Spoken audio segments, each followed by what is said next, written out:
श्रीमद भागवत महापुराण स्कंद 3 अध्याय 18 हिरण्यकशका बरोबर वराह भगवानाचे युद्ध।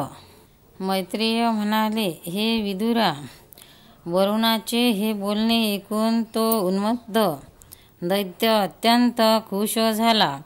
तू त्याच्या हातून मारला जाशील या त्याच्या बोलण्याकडे लक्ष न देता नारदांना श्रीहरीचा ठाव ठिकाणा विचारून तो तात्काळ रसातळात पोचला। तेथे त्याने विश्वविजयी वराह भगवंतांना आपल्या दाढेच्या टोकावर पृथ्वीला ठेवून वरच्या बाजूला जाताना पाहिले।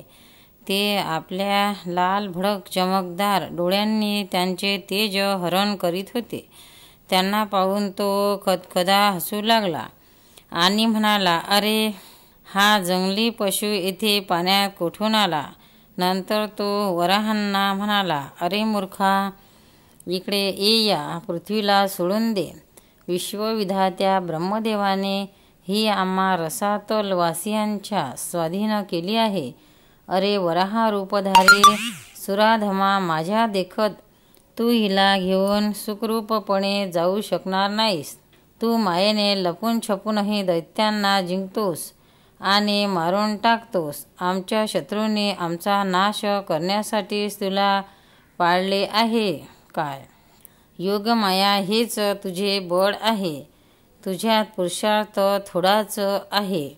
मूर्खा, आज तुला नाहीसा करूनच माझ्या बांधवाचा शोक मी दूर करेन। जेव्हा माझ्या हातून केवळ सुटलेल्या गदेच्या प्रहाराने डोके फुटून तू मरून जाशील, तेव्हा तुझी आराधना करणारे जे देव आणि ऋषी आहेत ते सर्वजण मुळे तोडलेल्या झाडाप्रमाणे आपोआप नष्ट होऊन जातील।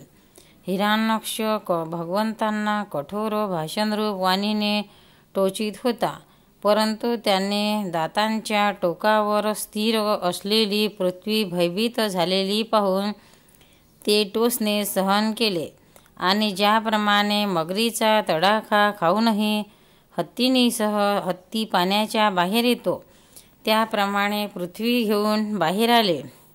जेव्हा हिरण्यकशाने दिलेल्या आव्हानाला प्रत्युत्तर न देता ते पाण्याच्या बाहेर येऊ लागले, तेव्हा मगर ज्याप्रमाणे हत्तीचा पाठलाग करतो त्याचप्रमाणे पिवळे केस आणि तीक्ष्ण दाढांच्या त्या दैत्याने त्याचा पाठलाग केला आणि वज्राप्रमाणे तीक्ष्ण स्वरात तो म्हणू लागला, निर्लज्ज दुर्जना, न करण्यासारखीच गोष्ट कोणती आहे?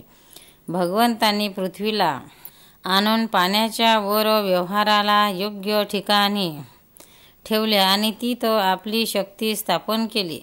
त्यावेळी हिरण्यकशाच्या समक्षच ब्रह्मदेवाने त्याची स्तुती केली आणि देवतांनाही पुष्पवृष्टी केली।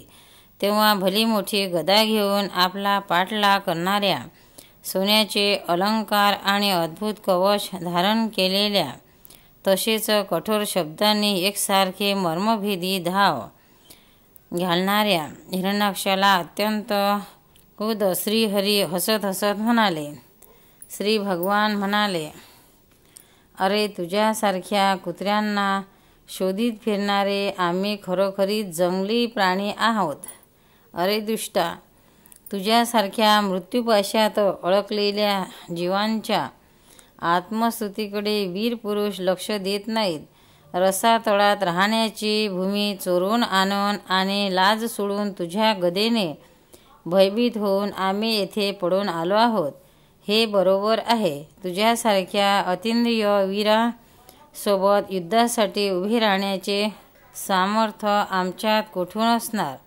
परंतु आता तर आम्ही तुझ्यासमोर कसे का असेना उभे आहोत। तुझ्यासारख्या बलवानाशी वैर करून आम्ही तरी कोठे जाऊ शकतो?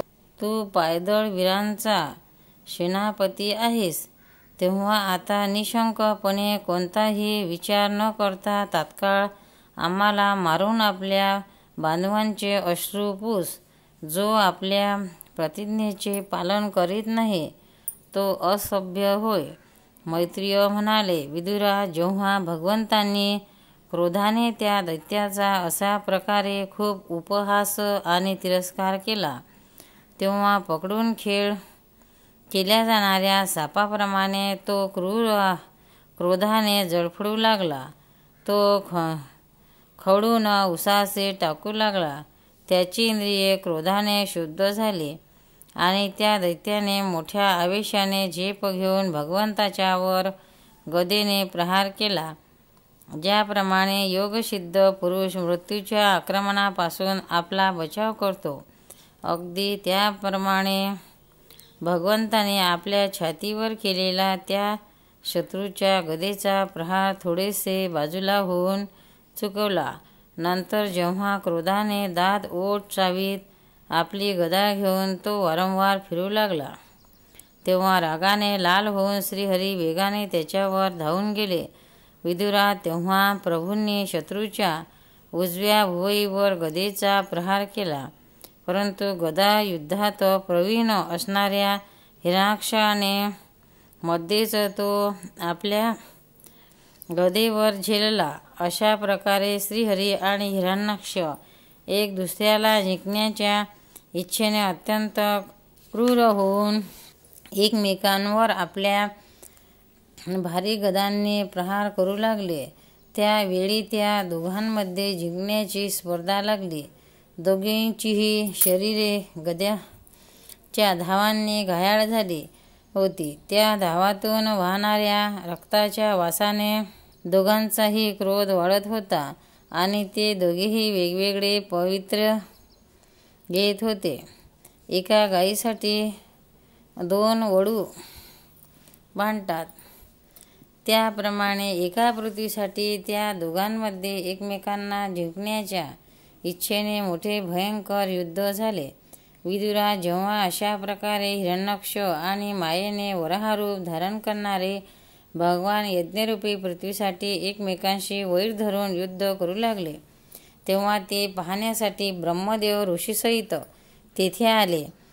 हजारो ऋषींबरोबर आलेल्या ब्रह्मदेवांनी जेव्हा पाहिले की दैत्य मोठा शूर आहे, त्याच्या भयाचे नावही नाही, तो तोंड देण्यास समर्थ आहे, त्याचा पराक्रम मोडून काढणे मोठे कठीण काम आहे, तेव्हा आदिशुकर रूप नारायणांना ते म्हणाले.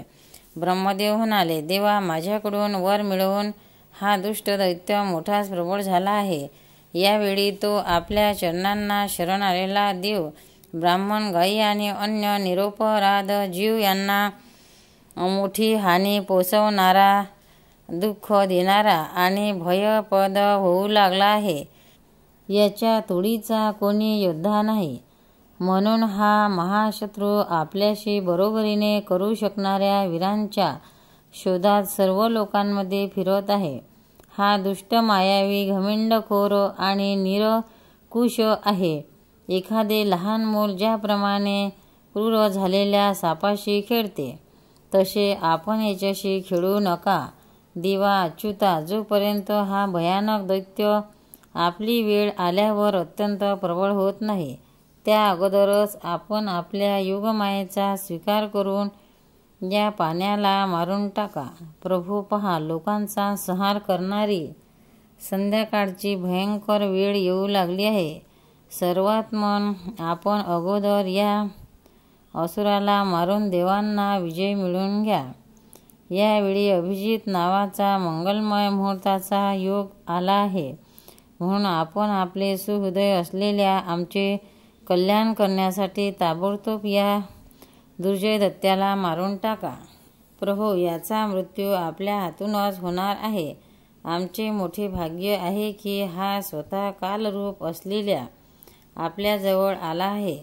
आपण आता युद्धात बलपूर्वक याला मारून लोकांना शांती मिळवून द्या.